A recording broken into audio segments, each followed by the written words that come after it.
unahang araw pala ng airing natin sa buwan ng February at araw ng mga puso, no? Malapit na. So, inimbitahan ko yung mga senior citizen na nakikinig ngayon.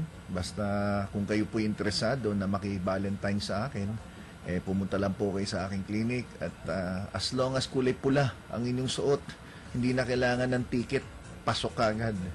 At pag pulang-pula nga ang suot nyo sa araw ng mga puso, February 14, meron pa kayong special na gift mula sa akin. February 14, pumatak po yan ng Thursday. So, alas 6:30 ng umaga, mag-umpisa po yung mga pa-blood test ko at ECG sa 150 na katao. 150 na mga senior citizen, pwede magpa-ECG ng libre. Magpalista lang po kayo sa clinic. Bukas, pwede na po magpalista. Pati mga blood chem, fasting blood sugar, cholesterol, titingnan po natin yan. At may mga doktor na libre check-up sa lahat. At may mga games na hinanda po ako para sa mga senior citizen, parlor games. Meron din tayong konting chibugan. Siyempre, matatanda yung mga audience. So, hindi pwede ang pork, hindi rin pwede ang beef. So, mangyayari niyan, siyempre, iwasan ko rin yung mga diabetic na mga senior. So, bawas din ang mga mga mamatatamis, no? Bawal din po yung mga sobrang kakanin. Siyempre, may mga may allergy din. Di bawal din ng seafoods yan. Pag may mga allergy, no? Pag may edad, usually, nangangati ang balat yan pag kumakain ng mga malansayan. So, iwasan ko rin yan. So, sa madaling salita, tubig na lang po ihanda ko po sa lahat ng dadalo. Pwede rin siguro yung mga high fiber na mga oat bran o kaya kangkong. Yun na lang po ihanda ko sa Valentine's Day. Kaso ang problema, yung mga may edad, mahirap din ngumuya. Baka mahirapan din sila sa kangkong. So talagang tubig lang talaga Wala tayong magagawa, no? Biro lang po mga lolo at lola. Siyempre, exempted po kayo sa araw na yon. Bibigyan ko kayo ng mga pansit na pampahaba ng buhay nyo. So, sa February 14 po yan, ha? So, ngayong araw po, no, sa People's Journal Tonight, ang aking column po, na mababasa nyo po dyan tuwing linggo, sa page 4. Ngayong araw po, ang aking tinalakay ay tungkol po sa emphysema. Yung mga nakikinig po na hirap huminga. Pagkatapos, napansin nyo yung dibdib parang lumalaki, no? Yung buto umuusli at ito'y parang barrel chest na tinatawag. Mapapansin nyo pag huminga sa bibig na at may parang sipol. Yan, ganyan. So, basahin nyo po yung aking column sa page 4 ng People's Journal Tonight. Ngayong araw po, February 3, tungkol po sa emphysema. At may mga binigay po ako mga suggestions, recommendation kung ano yung mga dapat yung gawin. Ito, bibigyan ko lang kayo ng halimbawa. Alam nyo po ba na ang sibuyas o onion ay tumutulong para mailabas ang inyong plema? Yan. Yan yung isa sa mga binigay kong dapat nyong kainin, no? Rekomenda ko. Onions, good expectorant, pampalabas ng plema yan. Maganda yan. Pati yung bawang, pwede po yan. Then may mga pinayo po ako rito. Simple lang naman Tingnan nyo Kung meron po kayong emphysema, sa mga hindi nakakalam, ang ibig sabihin ng emphysema, ito ay isa sa tinatawag na chronic obstructive pulmonary disease, COPD, na pwede po isang tao na magkaroon po ng ganito, maski hindi siya naninigarilyo, pero mas common po sa mga naninigarilyo. At ito ay kadalasan problema ng mga kalalakihan, pero pwede rin sa mga kababaihan. Ito po ay maaring sabihin na namamana-mana kasi po nalaman na may mga sanggol na pinanganak na mas mahina ang baga. At paglabas pa lang sa sinapupunan, meron pong tinatawag na emphysema na dahil sa kakulangan ng tinatawag na surfactant. Ano ba yung surfactant? Ito po yung kailangan ng isang baga, ng isang tao, lalo-lalo na ng sanggol, para ma-fully develop ang kanilang baga. Yan. So, yan po yung surfactant. So, basahin nyo mahigit. Napakasimple naman ang paliwanag. Kagaya nito, nakalagay. Kung meron kang emphysema, avoid perfume. Diba? Huwag kang gagamit ng pabango. At bawal ka madikit sa isang taong mabango. Pero masama din kung mabaho yung katabi nyo. Pwede ka rin magkaroon ng hirap sa paghinga. Then, iwasan nyo po yung mga alaga na may balahibo So kung kayo po ay may mga kalapate, manok, pusa, aso, ano ba yung mga mabalahibo dyan? O kaya pwede ring unggoy na masyadong maheri, dapat iwasan nyo po yan at pwede po magbigay sa inyo ng matinding atake yan ng emphysema. Alam niyo po, yung mga nakarang araw, pinag-usapan natin, i-review natin review.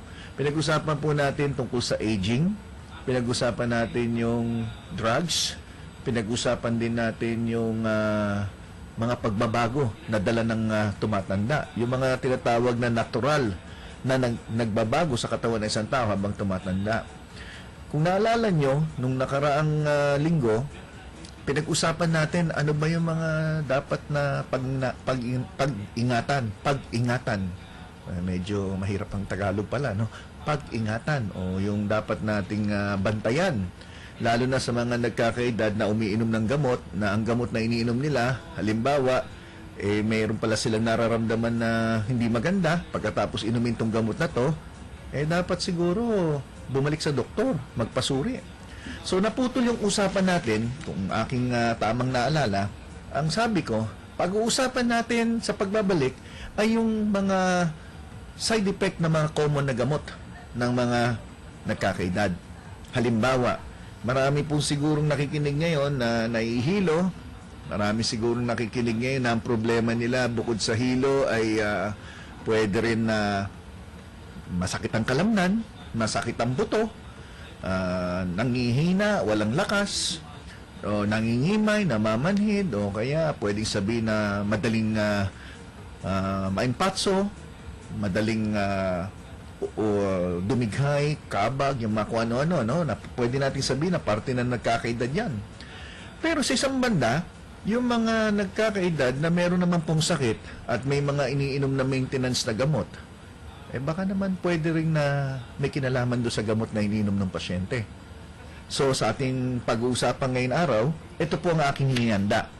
Number 1, hinati ko po sa 2 portion ng ating lecture. Yung unang portion ay meron pong kinalaman sa mga kadalasan na iniinom na gamot ng mga senior citizen na maaaring po magbigay ng pagbagsak ng kanilang sustansya sa katawan at yung pwede mangyari sa kanila. Yung pangalawa naman po ay yung tungkol sa mga pangkaraniwan na iniinom na gamot para sa alta presyon at yung mga sinasabi nating mga posibleng hindi magandang epekto nito sa ating katawan. So, hinati ko po sa 2. Sa mga nakikinig po at kung meron po kayong halimbawa, gamot na iniinom at hawak nyo ngayon, halimbawa, gawin nyo po kung gusto nyo malaman ang mga posibleng hindi magandang epekto niya sa inyong katawan, pwede nyo pong i-text sa akin. I-text nyo po yung generic name. So, ito po, no? Ang number ko po ay 0919-6464-774.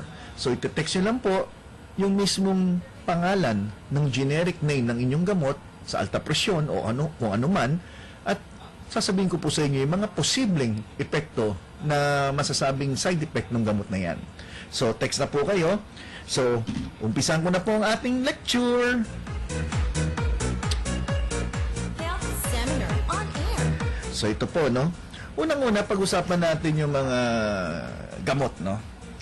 Halos masasabi naman po natin na halos lahat ng mga gamot, pati po ng mga over-the-counter na gamot, yung mga gamot na nireseta o yung gamot na nabibili lang natin over-the-counter na maaring prescribed by the doctors, ay may posibleng side effects po. Karamihan ng mga side effects na dulot nitong mga gamot na to ay masasabi natin may kinalaman sa pag-interfere nitong mga gamot na to sa ating mga sustansya sa katawan. Ang mga gamot po ay tinatawag ng mga foreign substances. Ibig sabihin, wala yan sa loob ng katawan natin. Iniinom natin yan para mabigyan ng lunas kung ano man yung nararamdaman natin. Pero ito ay hindi pangkaraniwan na sa ating katawan. So, ang isa sa pwedeng epekto nito ay mag-interfere, humadlang sa mga absorption ng mga nutrients o sa normal na function ng ating katawan. So, mahalaga po na intindihin natin ano ba yung kadalasan na practice natin. Halimbawa, ako po yung pasyente. Pumunta ako sa isang doktor dahil masakit ang ulo ko. Masamang sabihin ito, pero kadalasan, ang pasyente, pag pumunta sa doktor at masakit ng ulo, ang unang tatanong yan, Dok, ano ba magandang gamot sa sakit ng ulo? Di siyempre, ang doktor naman, ang pangunahin naman na gusto nitong mangyari, ay malaman kung anong dahilan kung bakit masakit ang ulo at mabigay yung gamot na nababagay dun sa particular na sakit. Pero ang nagiging problema natin, since ang pasyente palagi nagmamadali, ang pasyente, kung may daing gusto mawala kagad, hindi natin maalis na isa sa gusto rin ng doktor ay matulungan yung pasyente na guminhawa kagad ang pakiramdam. Naintindihan niyo po ba ang ibig ko sabihin, lolo at lola? Kasi karamihan sa inyo, pagpunta sa klinik, biro mo 20 years na yung sakit nyo sa tuhod. Tapos pagdating sa klinik, gusto nyo sa loob ng isang araw mawala yung sakit. Hindi naman pwede pong ganon. Di siyempre, may mga doktor na sa kagustuhan na mapagbigyan ng pasyente, di re-reseta ka ngayon ng mga matitinding pain reliever para mawala yung kirot. Pero, pag wala na yung gamot na yan sa inyong katawan, asahan nyo po nasasakit ulit. Kasi hindi po nito nabibigyan ng tugon yung mismong dahilan ng problema. Doon pa lang sa paliwanag na yon, ibig sabihin, gusto rin ng doktor na malaman yung sakit nyo, mabigay kaagad yung magpapaginhawa sa inyo. So, yan ang pangkaraniwan na practice ng medisina. Dahil sa gusto ng doktor, malaman yung sakit, mabigay kaagad yung gamot, mukhang nakakaligtaan yung isang bahagi ng gamutan. Palakasin yung pasyente, turuan ng tamang ehersisyo, bigyan ng sapat na panahon na maintindihan ng pasyente yung kanyang karamdaman. Importante rin po siguro na yung pasyente alam niya kung ano yung mga dapat gawin at yung mga dapat iwasang gawin. Dapat kainin at yung mga hindi dapat kainin. Sa maniwala kayo hindi, may mga pasyente po na ang problema lang po matigas ang ulo. May mga pasyente po na alam na nila yung mali pero ginagawa pa rin nila. Halimbawa, kamakailan lang may pasyente ako, Dok, paano ko ba alisin yung sigarilyo? Sabi ko, kailangan determinado ka. Ang sagot, Dok, wala bang ininom na gamot para mawala yung paglalaway ko sa sigarilyo o mawala yung paghahanap ko ng sigarilyo? Wala po Ay, naku, hindi ko kaya, Dok Pwede po bang, kung nakakaisang kaha ko, pwede bang kalahating kaha na lang po ako ngayon? Hindi pwede. Dapat pag tinanggal mo yan, tanggal mo lahat. Tigil mo lahat.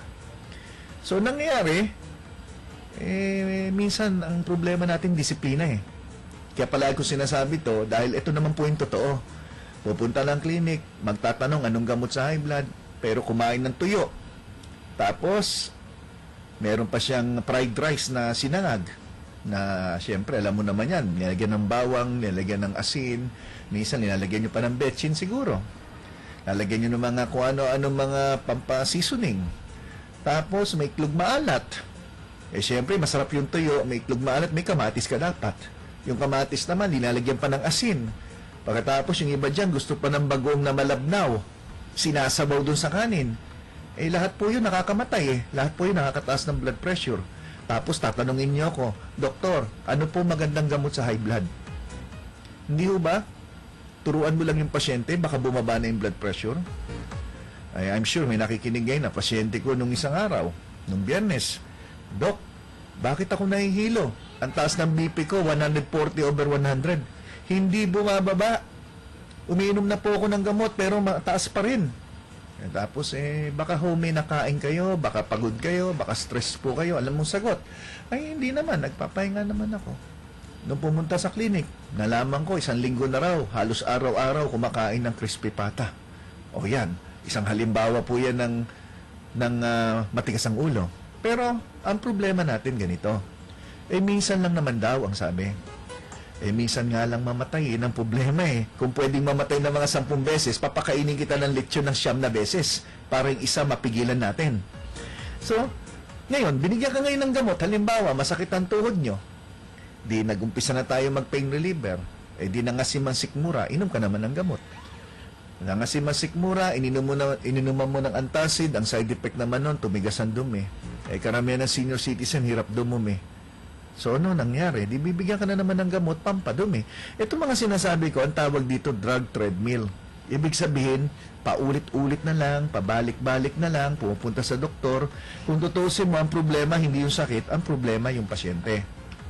So, ang tanong, paano naapektuhan ng gamot ang katawan ng isang tao? So meron pong tatlong reason. Number one, pinapatay ng ibang mga gamot yung mga good bacteria sa inyong tiyan. Yung tinatawag na good bacteria.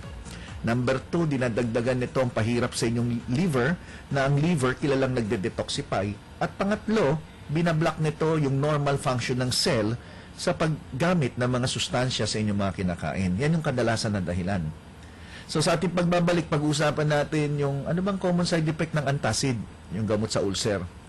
Anong common side effect ng antibiotics, antidepressant, corticosteroids, at marami pang iba? Sa ating pagbabalik, huwag po kayong alis, dyan lang po kayo.